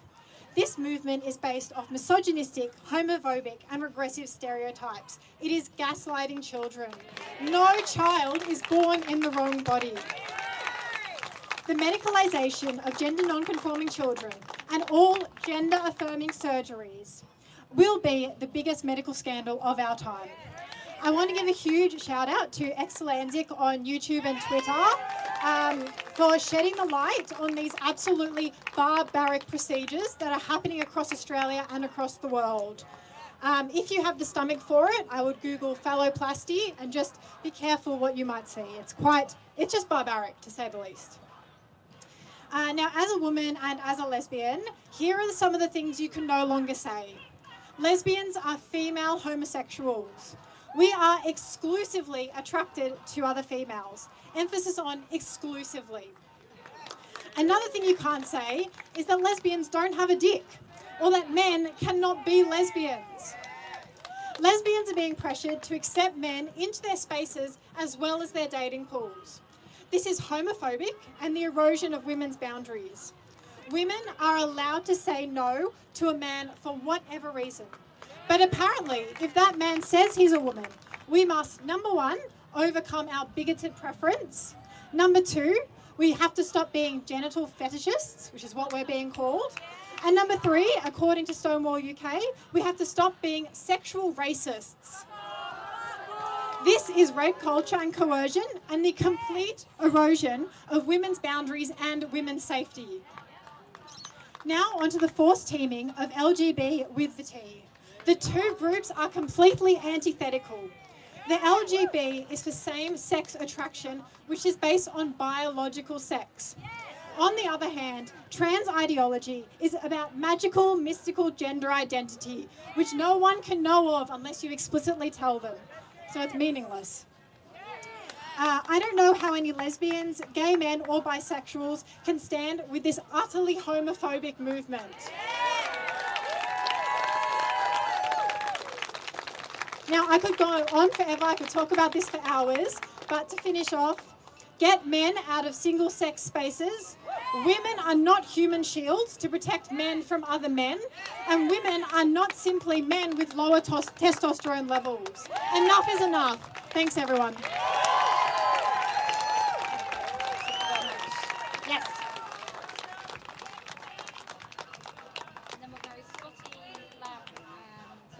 thank you. I wasn't planning on saying anything at all, but you have all inspired me. I will keep this very brief. In my own circle, my own social circle, I have seen over the past 4 years, family upon family have a child, mainly girls, who have all of a sudden decided that they are trans or non-binary. I am fairly certain that many of these girls would grow up to be gay if they're left to our own devices. Many of these children are autistic. My message is to our friends across the pond: stop transing gay and autistic kids. It is eugenics. Shame on you.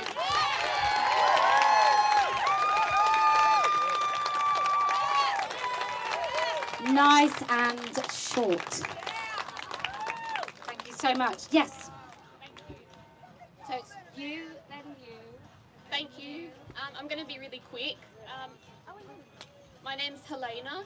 I'm a musician, and recently in the last couple of months I was kicked off my record label for posting a 24-hour Instagram story of my IVF documents that stated, "Do you accept that you are the gestational carrier and egg provider for this?" No. So for posting that and for posting the New Cambridge Dictionary definition of woman, I was kicked off my record label. It's all about diversity until you have diversity of opinion. Woman is an adult human female! Thank you. Jesus. So for us women, if you don't have children, you get asked all the time, why not? What's wrong with you? Why have you decided not to have children? Are you some sort of defective woman? And if you have them, you're not asked why, but you're asked, how did you have them? How did you feed them? Where do you send them to school? Are you good enough? Are you good enough? Are you good enough? And then even in infertility, when you're getting help, you can't even be called a woman. It's absolutely disgusting. Anyway, yes, who's next? You.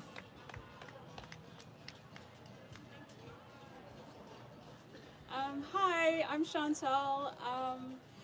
I just want to share like a quick story about something that happened when I was living in Melbourne, where things are like even perhaps a bit more dire than they are here with regards to this issue anyway.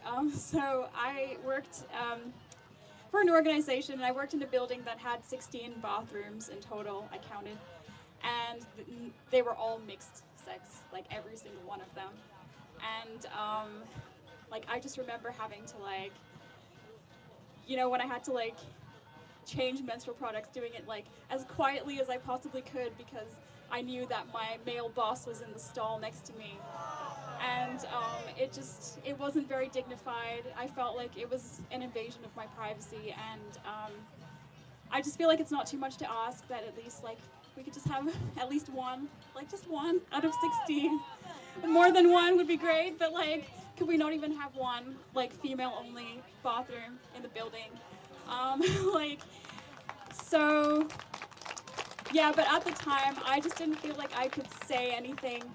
I was very young, and I mean I still kind of am, but like I was younger, and I was very intimidated, and I felt like I was the only one who felt this way and who had a problem with the situation. And it's just why these events are so powerful, because it shows us that we're not alone, and we actually do have like-minded women and men even also share our views, and we're not crazy. So I just want to say thank you to Kellie-Jay for coming. I've been watching your videos for years, and you really inspired me. And thank you so much for coming. Thank you. Okay, who did I say was next? Don't expect me to remember. Yes.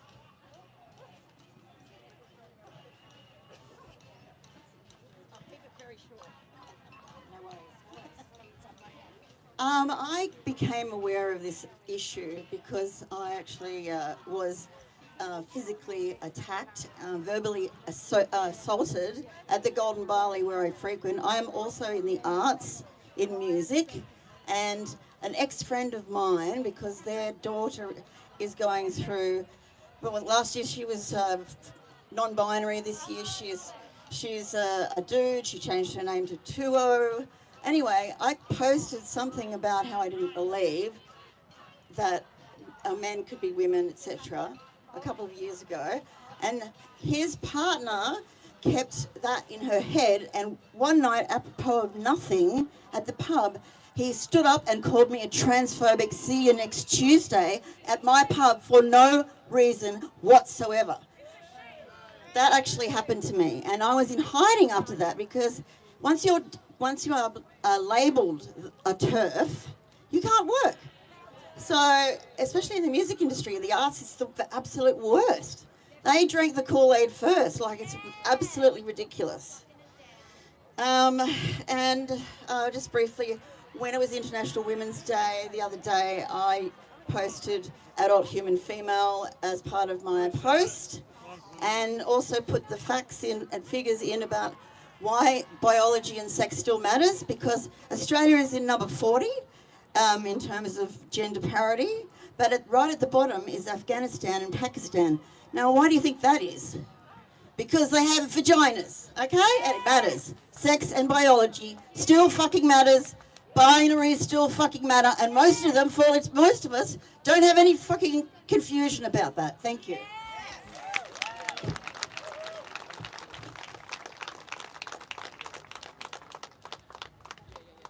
Okay, I'm Helen, and I'm angry. I'm really angry. I'm angry that the police had to turn up today, and look at how many of them there are. They could be doing other things. They could be solving crimes and stopping women getting domestically abused. I'm angry that we all had to come here today and stand out in this boiling hot sun while those bastards are in the shade, Morris dancing. I'm angry that I can't say what I want to my family and my friends and my colleagues about women's rights and what's happening to us. I have to censor my reactions to Facebook posts, or I get called a TERF and a bigot and a Nazi. I'm really angry that a survey from the New Zealand government about menopause asked me what my gender was. And when I complained and said, "Why are you asking what my gender is?" they said, "Oh, we don't want to exclude anyone." What, men? Men who get menopause? No. I'm angry that my 87-year-old mother is denied safe same-sex care. Shame, shame, shame. I'm angry that whenever I go into a public toilet, there might be a big man in a frock. And I can't tell him to piss off out of it. Well, I will. I bloody will. Don't make me angry. I'm angry that our politicians, with some exceptions, Kath, don't care about women. I've asked them, they don't care. Especially the women. They don't care. They want to be nice. Stop being nice. Exactly. To men. Stop being nice to men. I'm angry that people don't see drag queens as a threat. And all my friends on Facebook post lovely memes about, if you think drag queens are a problem, you're seeing things wrong, right? Drag queens are a problem. I'm angry that my gay friends are pretty bloody apathetic about this. They just don't care. They don't see that it affects them. I'm angry that my bisexual friends don't care. They're not, what was the term? Genital fetishists? They're not genital fetishists, I guess. There is so much to be angry about. That's one over there. I'm angry, I'll tell you what I'm really angry about, the ABC and SBS pushing trans down our throats at every fucking opportunity. I don't want to watch something about a trans kid. It's bullshit. I don't want to listen to Stan Grant banging on about how men can compete fairly in women's sport. Laurel Hubbard. No. Roxy Tickle. No. I say no. I say I'm angry and I'm not going to fucking have it anymore.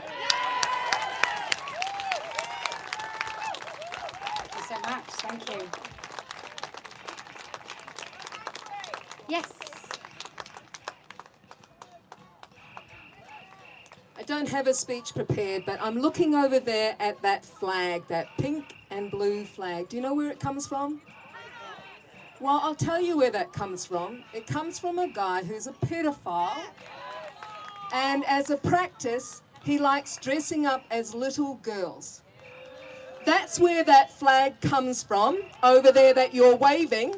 It's a pedophile-created flag, and it's a pedophile-backed industry. Alex Greenwich, who is a member of ILGA, which is an organisation that was chucked out of its ECOSOC status with the United Nations because of two associations with pedophile organisations, Pedophile Information Exchange in North America, Man Boy Love. Okay? I work in it, it's not for profit, of course, we don't make any money, but we work in an organisation 4 to 5 times a week. We have parents calling us up, upset, crying, distraught, because their kids are being groomed in the schools to be trans. Now the thing you've got to understand that it's in every damn school. You have got to look at the material that you've got. We put a website together in defenseofchildren.org. We've been uploading it there. We're busy, we need more help. We've also got another site, aww.org.au, where we're putting all the medicalisation of the facts. But understand something. Any lesbian or bisexual or gay, because I'm lesbian, who anyway supports Alex Greenwich or any other ILGA-based organisation like ACON, you are bloody well supporting pedophiles. And you think, oh, don't say it because it's associated with LGBT. Well, if I was Catholic in the day, and if I knew a priest was diddling a bloody little kid, I would have spoken up. So anybody, any lesbian, bisexual, gay, if you're not speaking up against it, bugger you. Seriously. That's pretty much it. That's okay. Just 2 things. I do want to say this. Be clear that anybody that is fighting against this, whether they are religion you don't want to believe in, because I know LGBT, we've been hurt by the Christians before, or you think they're right, or left, or centre, or whatever, just cut it out. We are all on the same side, okay? We've got 3 things we've got to do. When Julia Gillard changed the Anti-Discrimination Act, replacing gender with sex, we need to put it back. Second thing we need to do, we need to make sure that sex is a protected characteristic and trumps gender identity, okay?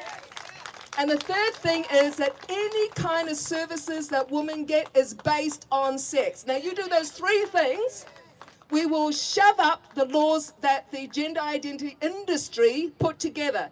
The anti-conversion bills, the vilification bills, the birth certification bills, all of which were designed by a bloody organisation supported by the pharmaceutical industry, Stryker Medical, Arcus Foundation, and the rest. Those guys that think they're doing human rights, they're just bloody pansies for bloody rich blokes in dresses, or gay guys, I'm sorry, wearing that kind of stuff. Cut it out. Because the ones they target the most, they target the vulnerable kids. 97% of the kids they trans are kids that are vulnerable. They're either gay, they're autistic, or they've had serious trauma in their family or emotional or health difficulties. They are targeting vulnerable kids. So when they say protect trans kids, they are such hypocrites. Because on our side, we want to keep their bodies intact and whole so they can grow up and be whoever they are and express and have a diverse personality, not trapped into a bloody label. So you're liars and pedophile supporters. Cut it out. Bye. Thank you very much, Pat.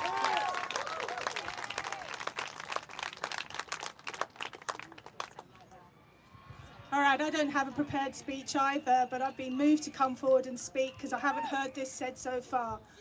When I was a child, I was a tomboy. If I was a child now, I would be at such risk of this trans cult. And it's terrifying to me how many girls, how many tomboys there are out there who've been suckered into this and who think they should be boys because, you know, they like boys stuff, they don't like frilly girly stuff. It's so fucking regressive, it makes me cry. And aside of that, I have a niece who's autistic, who by the grace of whatever has avoided this, and thank God. But so many of her friends have been pulled into being either the cult or allies of the cult. And it just is appalling how it's overtaken academia and the young people, and social contagion, which also hasn't been said by name so far, is absolute reality. When I was a teenager, it was bloody anorexia.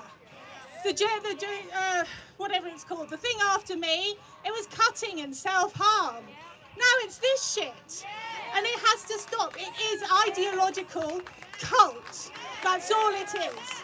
And when you get to a stage where women in rape crisis centres, in Scotland by the way, are told to reframe their trauma to accept men in their spaces, it's just beyond ridiculous. That's all I have to say. Thank you for listening.